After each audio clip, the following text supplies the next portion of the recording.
Okay, so my name's Oliver. I am 18 years old and I have the ambition and the plan to launch the next billion-dollar startup in SEO.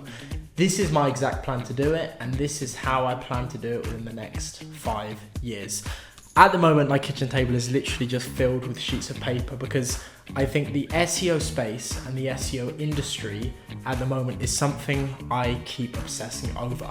I did my first SEO project when I was 15 years old. I just wanted to make some money. I went to a local pizza restaurant and promised to get them to the top of Google, which for my local area, for that restaurant, I managed to do. Since then, I've played around with all sorts of things, whether that's going into SEO agencies, helping them automate loads of processes, going directly to businesses and selling SEO services. I've worked with over 50 different clients, 10 different agencies, and even though I'm the youngest and what's kind of considered the least experienced in the industry, I think there's insights in the SEO industry which people are not looking at, and I think there's a huge amount of opportunity. Now in this video, I want to break down a few different things. I want to break down number one, where I think the SEO industry is going wrong at the moment and how agencies need to turn. I'm going to release the product, which I think is going to be the next billion-dollar startup.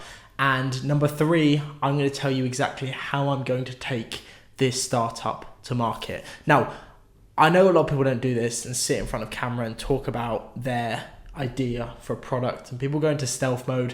I fundamentally disagree with that, and I think the more people I can tell about my idea, the more feedback I can get from my idea, the better. So give me your thoughts below and let's jump into this. Okay, so firstly, problems in the SEO industry at the moment. There's a multitude of different things I could pull up, but one of the first things I've noted down is that 90% of SEO can now be automated and is being automated. Right, okay, so 5 years ago, an SEO agency might come to you and say, okay, we're going to help you do keyword research, write all your on-page stuff, your meta titles, your meta descriptions, image alt text. We're going to help you write content on your site. We're going to help you build backlinks. That was SEO 5 years ago, that was SEO 10 years ago, that was SEO 20 years ago, and that's SEO now.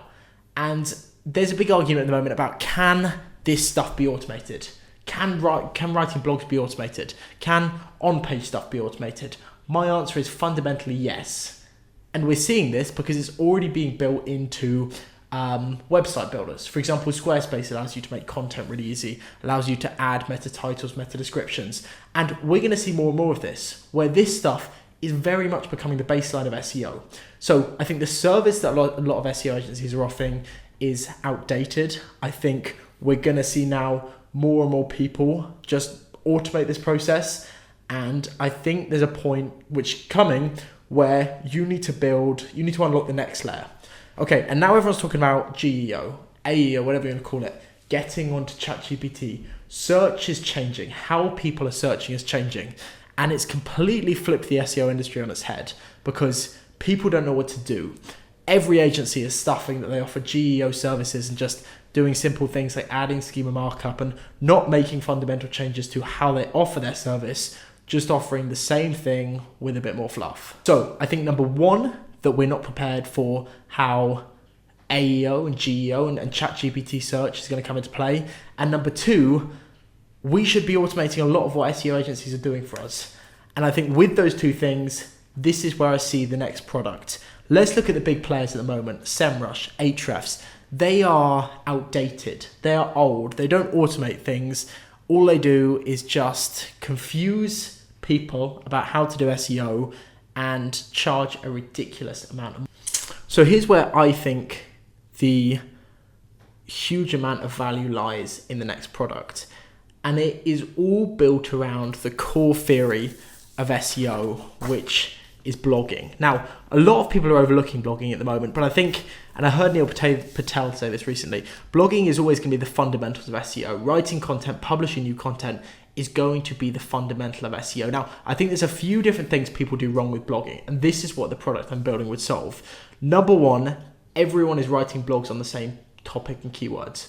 Why are they doing that? Well, they're going to sites like Semrush and Ahrefs, and these sites have huge keyword databases of keywords that have been typed for the last 20 years and is giving the exact same 10 blog posts to everyone in the financial industry, right? So what people aren't doing is picking up on real-time intent signals. For example, at the moment in SEO, like this week in SEO, we've seen a massive drop in Reddit citations. And that's what you should be writing a blog about, because loads of people are asking that to ChatGPT, loads of people are asking that to Google, loads of people are looking at that on Reddit, on LinkedIn, on Quora. So you should be writing blogs which are relevant to this exact minute, not just generally when people are looking to buy running shoes, they're looking at what are the best trail shoes. That's where people are going wrong. We're looking at two big blog topics, not real-time intent signals. Okay, number two is that people ditch and leave content. Okay, so content should be rewritten. Your content should be posted and tracked for ranking. If it's not re-ranking, rewrite that, and continue to rewrite that. We've just seen a product come out of Y Combinator. I can't remember what the name is, but they're charging $500 a month for this exact software which does this. It will track ranking on your blogs. If they're not performing, it will automatically rewrite that. So people are kind of ditching and leaving blogs when this is the opportunity to go back and rewrite these blogs. Number three is that people aren't writing AI-friendly blogs. People are still writing blogs for Google. And the difference between Google's blogs and AI blogs is that I like to think of AI blogs like conversation optimization, right? Almost like you're speaking to a human. Super short, bullet points, super kind of natural, as if you're explaining it to a friend. Google kind of typically is looking for more dense blogs which have information, show expertise, authority, and trust. And that's the difference between how we're optimizing for AI blogs and ChatGPT blogs. And then number four, and this is the main thing, and I'm still working out how we build this into a tool, but it's content repurposing, okay? What no one does, and when I was talking earlier about that, unlocking that extra layer of SEO, is how you can go to a search, how you can write a blog post, okay? Publish that to your site, okay? Well done, you've kind of done what everyone else is doing, and then repurpose that. I can think of 8 different ways to repurpose your content. You can take that blog post, you can look on YouTube, you can add it to LinkedIn articles, to Medium, Reddit, Quora, short form content, Perplexity pages, LinkedIn posts for company pages. There are so many different ways you can repurpose content. And this is what AI is doing. It's looking across all these high domain authority sources, looking if you know what you're talking about, and then pulling this and putting it all together and then ranking you. So the more places you can get your content across to, the better. So in a nutshell, I want to build a software which revolutionizes blog writing and takes us out of this typical frame of mind of writing a blog, publishing it. I want to help users write blogs on real-time intent signals, which are AI optimized, which can be repurposed onto different platforms and are rewritten if they are not performing well. That's my startup idea, and steal it if you want, but I'm going to come for it first. Number 2 is how I'm going to run this startup, and I've been thinking a lot about this, and I want to do something which no other startup does when it comes to building a startup. I think to build a startup like this, from my position at 18 years old, I would need to raise some form of venture capital or kind of investment. I would like to get it to a seed phase and prove results and show, I think if you do this, we can build a product which outranks every other platform on ChatGPT. It kind of shows that a lot of platforms we see at the moment kind of show you how to track results on ChatGPT. Nothing is actually helping you rank on it. And I think we can build a product which absolutely smashes the competition. If we go to an investor with kind of results and show, look, we have actually built something which is sustainable for the future and is bringing insane results, they will write a check. And it's obviously got to be a good product and have good people behind it and have users on board. But I think you could raise a good seed fund with that. Then the fun part, what I would like to do, and I don't know many investors who would be super interested in this, but I wouldn't want to go to San Francisco and lock myself away in a room. I would want to travel. Okay, travel while building a startup. And I think it's possible, and I think it's underrated.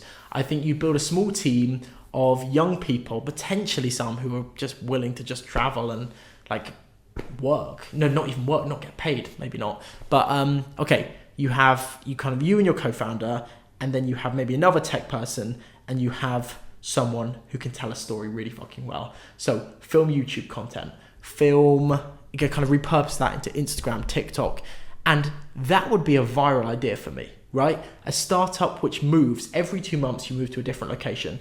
You kind of really have a balance of 90% locking in, 10% just having a load of fun, exploring, meeting investors in different places, doing good in different places. Like that would be a viral startup story. And I think that would do very well on YouTube if you had the right content team behind it. It would do very well all over Instagram, TikTok. So this is where I see opportunity, building that system where you have a startup, you travel for 12 months, moving location every 2 months, meet new people, and just actually build an authentic story behind your startup. That sounds sick to me. So that's my plan for the next 12 months. I want to get this built. And I'm really excited to do it. I want you to follow my journey because I think it's going to be so much fun and it's going to be a crazy next 12 months. I think it's ridiculous, and I think that's exactly what's going to make it very, very interesting to watch. Thank you very much for watching, and see you in the next